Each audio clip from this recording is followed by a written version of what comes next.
आज की कहानी का विषय लालची ब्राह्मण। राजा कृष्णदेव राय की माता बहुत धार्मिक महिला थी। उन्होंने देश के सभी तीर्थ स्थलों की यात्रा की थी और बहुत सा दान भी दिया था।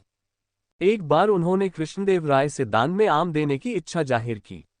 राजा ने अपनी मां की इच्छा को पूरा करने के लिए रत्नागिरी से बहुत सी आम की पेटी मंगवाई। लेकिन जिस दिन दान करना तय हुआ था उससे पहले ही कृष्णदेव राय की माता की मृत्यु हो गई। राजा ने पूरे नियम के साथ अपनी माता का क्रियाकर्म किया। जब उनको अपनी मां की आम दान करने की इच्छा याद आई तो उन्होंने ब्राह्मण को बुलाकर उनसे पूछा कि मेरी मां की अंतिम इच्छा आम दान करने की थी। अब उनको क्या करना चाहिए? जो ब्राह्मण आए थे वह लालची थे।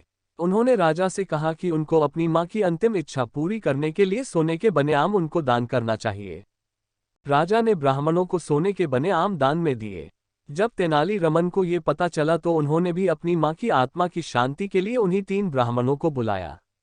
जब तीनों ब्राह्मण घर में आ गए तो तेनाली रमन ने सभी खिड़की दरवाजे बंद कर दिए।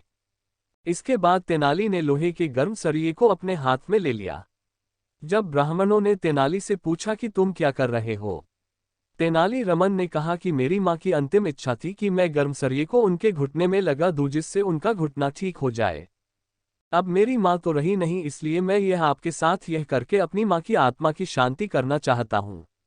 ब्राह्मणों ने कहा कि यह तुम गलत कर रहे हो।